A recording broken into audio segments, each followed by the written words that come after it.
Good morning everyone. I Jyotika Dudeja of Panchwala Nehru College will teach you something about groups and rings.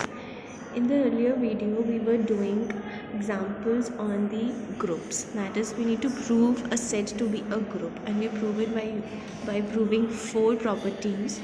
Let's continue in this manner. We have so many examples on this. Let's start with example number 7. Let's see what this example says. The example is, show that the set of integers is an abelian group with respect to binary operation star defined as a star b is equals to a plus b plus 1 for a comma b belonging to z. So let's start with the first property. What first property is? It's the closure property. That is, if we take two elements a and b from the integers, we operate them using the binary operation which is given in our example 7. That is, a star b is equals to a plus b plus 1, which belongs to integers. Obviously, if we'll add two integers and add 1 to it, then the resultant will also be an integer. So our closure property is satisfied. Let's do the second property, which is associativity. In this property, we take three elements a, b, c from our set, that is group set of integers, and then we'll operate them in two different manners and see whether the result is same. The first manner is, we'll operate firstly a and b, and then we'll operate the resultant with c. So when we operate a and b, we get a plus b plus c, and when we operate this with c, then we get a plus b plus 1 plus c plus 1. So we get our result as a plus b plus c plus 2. Next is a star b star c. So we'll operate in such a manner, that is, firstly we'll operate a, b and c, and then we'll operate a with b and the resultant of b and c. So we get a plus b plus c plus c and plus 1. So we get a plus b plus c plus 2. So the resultant in both these cases are same.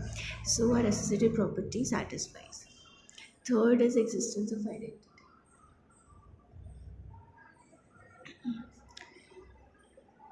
In this, we find an identity element such that operating the identity element with the element a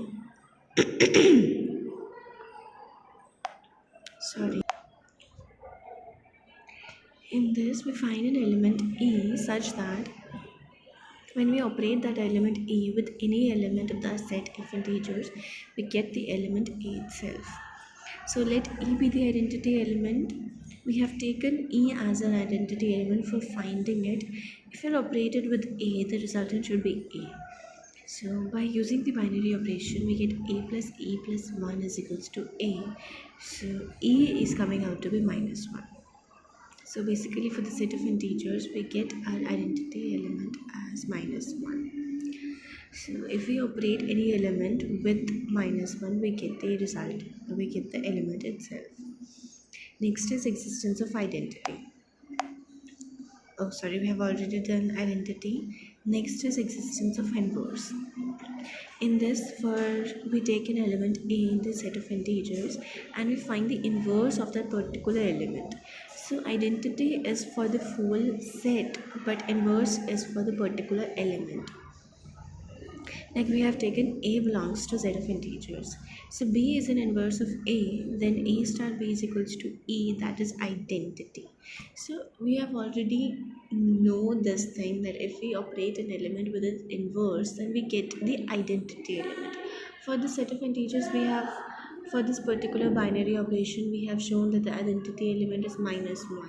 So for finding the inverse, we take the property that if we operate a with its inverse, then we get the identity element, that is minus 1. So here we have a plus b plus 1 is equals to minus 1. So we get our b value as minus a minus 2. So if we need to find any inverse of an element a, then we just need to calculate minus a and minus 2 and we get its inverse. So, and we can also verify this thing. If we operate a and b, then we get a star minus a minus 2. So we get a plus minus a minus 2 plus 1 is equals to minus 1, that is identity.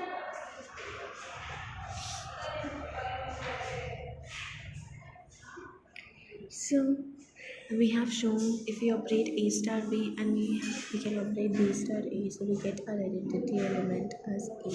So inverse exists for this matter. So uh, obviously we have done the both the cases in which we have shown that inverse element exists. Next is commutativity. If we take two elements A and B in the integers and we operate A star B, we get B star A. Let's see how. A star B is equals to A plus B plus 1, and that is equals to B plus A plus 1, and that is equals to B star A. So commutative property is satisfied. So Z star is in a abelian group. This is our first example that we have shown for the particular binary operation where we have our operation as A star B is equals to A plus B plus 1. Our set of integers form an abelian group. So it satisfies all the four properties, and in addition it satisfies the commutative property as well. So it is an abelian group. Let's see the next example, example number 8. What is it? Show that the set of all non-zero rational numbers form an abelian group with respect to the binary operation star defined by A star B is equals to A cross B by 2. So here we have taken a set of non-zero rational numbers for a particular binary operation which says A star B is equals to A cross B by 2. So let Q0 denotes the set of all non-zero rational numbers. For proving it to be a abelian group, we need to show all the four properties and then a commutative property. Let's start with the first property, which is closure property. So for all A comma B belonging to Q0, A star B is equals to A cross B by 2. Obviously, if we operate two non-zero rational numbers by A cross B by 2, we obviously get a rational number only, which is also non-zero. So it belongs to our set. So closure property is satisfied. Associative property, it is in the manner in which we are operating three elements, whether it's comes out to be the whether it is coming out to be the same resultant or not. Let's see, A star B star C is equals to A cross B by 2 star C, and we get A cross B by 2 cross C by 2. So we get A cross B cross C by 4. And if we operate firstly B and C and then we operate A with the resultant, then again we get the same resultant. So our associative property is also satisfied. Next is existence of identity. If we take an element A in Q0 and if we operate it with 2, then we get A cross 2 by 2 and we get A only. So here we are showing ourselves that 2 is the identity element for the set Q0. So by the binary operation which is already given to us, we have seen that if we put B as 2, then we get A, the element itself. So here by seeing or by observing the binary operation, we have seen that the identity element for this particular set is 2. Next property is existence of inverse. So for the inverse property, we need to take a non-zero number A in Q0, and we need to find the inverse for this. Let's see, if we take B as an inverse of A and we operate A star B, then we get our identity element, which is 2. So we get A cross B by 2 is equals to 2. So B is equals to 4 by A. As 4 by A belongs to Q0, obviously because it's a non-zero rational number, so 4 by A is inverse of A, hence inverse exists. Next is commutativity. A star B is equals to A cross B by 2 is equals to B cross A by 2 is equals to B cross A. Obviously, the commutative property satisfies in this particular set. So, commutative property satisfies the Q0 is a abelian group with respect to star. So, we have shown all the 5 properties in this set. So by all the 5 properties, we have shown that Q0, which is the set of all non-zero rational numbers, it forms an abelian group for a particular binary operation which is already defined in the quotient. If the operation is not defined in the quotient, when we take a general operation which is addition or We can say scalar multiplication, or we can say multiplication.